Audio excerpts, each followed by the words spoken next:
महाराज जी। पूज्य गुरुदेव, आज से एक वर्ष पूर्व आज के ही दिन आपसे एकांतिक वार्तालाप में आपका दिव्य दर्शन व सानिध्य प्राप्त हुआ। उसके बाद जीवन में काफी सुधार भी आया और व्यसनों से मेरे को मुक्ति मिली। शराब मांस आदि मैंने छोड़ दिया और राधा नाम जप करने लगा। गुरुदेव, आपका दास एक कपड़े का दुकानदार है। आपके कहे अनुसार हिसाब में एक दाम में विक्रय करते हैं, लेकिन हमें कपड़ा बेचने के लिए काफी प्रलोभन एवं लुभावनी बातें करनी पड़ती हैं। ऐसे में हमसे कोई त्रुटि तो नहीं हो रही? किसका प्रश्न? हाँ, नहीं, अपने सामान को बेचने के लिए प्रशंसा तो करनी है, पर हमको घटिया सामान नहीं देनी और झूठ नहीं बोलना। जैसे कोई भी सामान है तो खरीदने वाला जानता है कि ये मुनाफा लेके ही बेच रहा है, और सबको ही जानता है कि दुकानदार का मतलब है कि वो अपना घर परिवार इसी से चला रहा है। बिजली खर्चा है, नौकर का खर्चा है, घर परिवार का खर्चा है, तो लेने ही इसी बात के लिए गया है। वो ऐसा नहीं कोई जानता है कि बिल्कुल जो खरीद के लाया उसी दाम में दे देगा।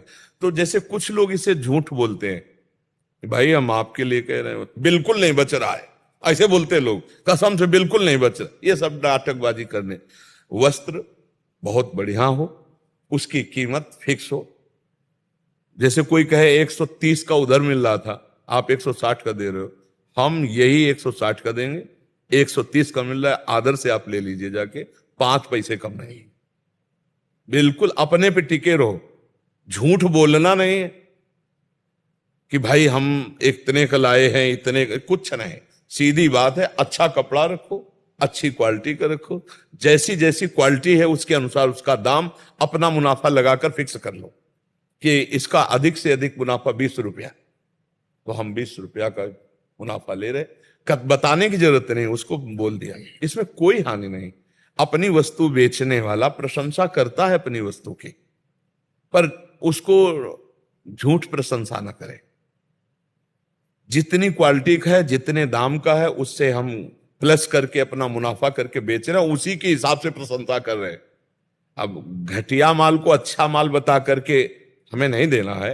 ये 40 रुपया मीटर का, ये 180 रुपया मीटर का है, इससे कई गुना बढ़कर इसका सूत मजबूत है, ये इससे कमजोर है, तभी 40 रुपया मीटर है, तभी 180 रुपया। बिल्कुल झूठ का। तुम सत्य में फिक्स दाम पर अच्छी वस्तुएं दो, जो अच्छे लोग हैं वो समझ जाएंगे इस दुकान में मोल भाव होने वाली बात नहीं, यहाँ फिक्स बिल्कुल अपने आप। और सबसे बढ़िया बात है कि धर्म से यदि आपको 500 रुपया मिल रहे हैं तो आपको सुख शांति मिलेगी, आपके परिवार में दिमाग की उलझने नहीं रहेगी, दिमाग से स्वस्थ रहेंगे। अगर धर्म से कमा के ले जाओगे तो परिवार में ही दिमाग की उलझन बढ़ जाएगी, दिमाग से अस्वस्थ हो जाएंगे लोग। अस्वस्थ दिमाग का मतलब भाई भाई में लड़ाई, पति पत्नी में लड़ाई, माता पिता के प्रति अभद्र व्यवहार, ये सब दिमाग के बीमार लोग हैं। जरा जरा सी बात में छोटा भाई बड़े भाई को मार रहा है, बड़ा भाई छोटे भाई को मार रहा है, ये सब दिमाग के बीमार है। यार उसी माँ के गर्भ से पैदा हुई है, अगर छोटी मोटी वस्तु उसके हिस्से में चली जाती है तो कोई बात नहीं, मेरा बड़ा है पिता की तुल्य है, या मेरा छोटा है पुत्र के तुल्य, खाओ पियो मौज करो यार, उसमें क्या लड़ाई झगड़ा। लेकिन दिमाग के बीमार लोग छोटी छोटी वस्तु में, छोटी छोटी जगह में अपने भाइयों की हत्या तक कर डालते हैं। अब तो समाज में सब देख ही रहे। तो जो अधर्म की कमाई है वो इस तरह से हमें पीड़ा पहुंचाती है। धर्म की कमाई में शांति रहती है, सुख रहता है, भगवान का भरोसा रहता है, और परिवार उन्नतशील होगा, दीपक की तरह जलेगा लेकिन बहुत काल तक। और ये अधर्मी लोग जो है ये हाइलोजन की तरह बढ़ेंगे लेकिन फ्यूज हो जाएंगे। घूस लेकर के, नाना प्रकार के अधर्म आचरण करके, दूसरों की हिंसा करके जो पैसा कमाया जाता है ना, वो बहुत जल्दी विनाशकारी खेल में होता है। पूरा परिवार का परिवार गाड़ी में ही भुन जाते हैं, एक्सीडेंट में ही। ये समझो ये कर्मों का फल है।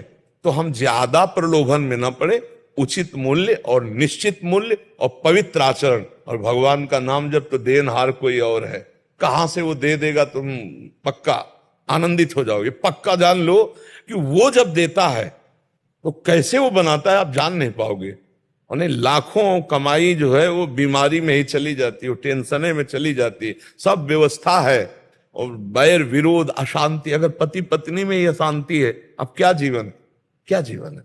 घर में गए सब व्यवस्था ठीक, लड़का बच्चा ठीक, तो एक शीतलता, घर में गए घोर अशांति, घर जाने का मन न हो तो क्या फायदा? तुम्हारा बहुत बड़ा मकान बना, बहुत बढ़िया गाड़ी खरीद लिए, सोने चांदी के आभूषण पहना दिए घर में, लेकिन शांति नहीं, तो किस बात? वो शांति बुद्धि की आएगी धर्म के पैसे से, मेहनत की कमाई से, जो धर्म के द्वारा वो शांति प्रदान। आजकल लोग बहुत जल्दी बड़े आदमी बनना चाहते हैं और वो रास्ता शॉर्टकट अपनाते हैं बेईमानी वाला, तो फिर वो शॉर्टकट में नष्ट हो जाते हैं। ये भी बात समझो, भगवान का जो विधान है, अवश्य में भोक्तव्यम कृतम कर्म शुभाशुभम, धीरे से चलो, दीपक की तरह जलो, कुल परंपरा प्रकाश होता रहेगा, धर्म पूर्वक चलो, और अधर्म से चलने पे शांति नहीं है। अपनी वस्तु को बताने के लिए प्रशंसा की ही जाती है, लेकिन इतनी असत प्रशंसा ना करे जो बिल्कुल ना हो। हाँ, कुछ तो प्रशंसा की जाती, तभी तो सामने वाला खरीदेगा, क्योंकि अपना व्यापार में तो हम असत्य ज्यादा ना बोले। ज्यादा का मतलब बिल्कुल घटिया वस्तु है, उसको हम बढ़िया करके बड़े पैसों में बेच रहे हैं, तो भगवान को देखता रहे कि भगवान देख रहे हैं मुझे। कुछ परसेंट में मुनाफा लेना सब कोई जानता है, दुकानदार का ये धर्म है, क्योंकि वो कैसे चलाएगा? रात दिन तुम्हारा नौकर थोड़ी, परिवार का पोषण करना, हर व्यवस्था करना उसी से होता है, उसके लिए नहीं। व्यापार बना ही है, मुनाफे के लिए व्यापार बना ही है, लाभ लेकर वस्तुओं को बेचना, ये धर्म है। आज तक कहीं ऐसा नहीं पाया गया कि जितने खरीद के लाए उतने का दे दो, ये व्यापार का धर्म, ऐसा नहीं। व्यापार धर्म ही है कुछ परसेंट में मुनाफा लेकर दूसरों को बेचना, वो सत्य विषय है, तो उस विषय में कोई झूठ नहीं है। पर बहुत, अब जैसे स्वर्ण की वस्तु को नकली करके और असली स्वर्ण बताकर धोखे में डाल दें तो फिर वो दुर्गति को प्राप्त हो।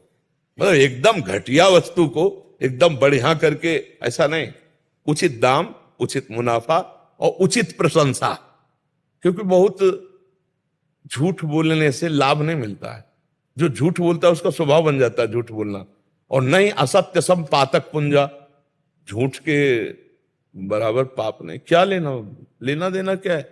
लोग बहुत आजकल झूठे ही बोलने लगे, झूठ बराबर पाप नहीं, ये कई जगह पाया गया है। नहीं असत्य सम पातक पुंजा, सांच बराबर तप नहीं, झूठ बराबर पाप, जाके हृदय सांच है ताके हृदय आप, जगह जगह महापुरुषों ने कहा है।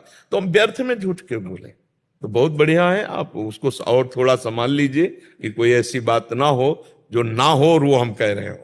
घोष दर्शन बहुत होते हैं, जैसे कभी कभी जैसे बहुत कुछ दिखाया, उसके बाद आखिरी में न लेना तो अरे वो आप ना ले पाओगे, ये वो चीज। हाँ, अब इसको इस तरह से ले, अगर आपने कभी सुना हो, हमने एकांतिक में भी और सत्संग में कहा कि व्यापारी को, ग्राहक को भगवत स्वरूप देखना होगा। मेरे भगवान आए, तो अगर थोड़ी देर वो आपसे सब देखा हो, इसके बाद चल दिया, और अगर आप ये माने कि मेरे प्रभु इतनी सेवा ले ली, चवन्नी का मुनाफा तो दिया नहीं, तो मुनाफा देने वाले तो आप हो, सेवा मेरी व्यर्थ नहीं जाएगी, क्योंकि मैंने भगवान मान के आपको ये समय दिया, ये सेवा की, तो आपको आनंद आएगा।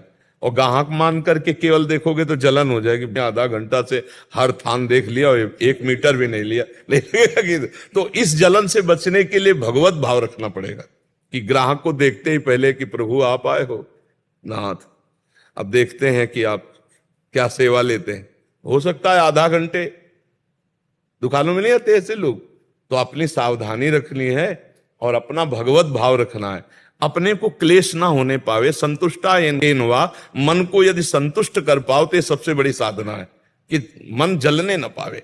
तो ये जो जलन है भगवत भाव से मिट सकती है, यदि आप रखो कि भगवत भाव है। जैसे हम आपसे बात कर रहे हैं तो भगवत भाव से कर रहे हैं, अब यहां से हटेंगे और एक क्षण में सब डिलीट कर देंगे कि मेरे भगवान इतने इतने रूपों में आए, ऐसी ऐसी बात की, ऐसी, हे भगवान ये सब आपको समर्पित, और खत्म हमारा चिंतन शुरू।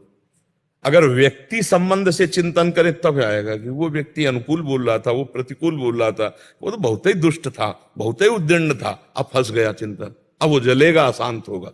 ये कला सीखनी है संतों के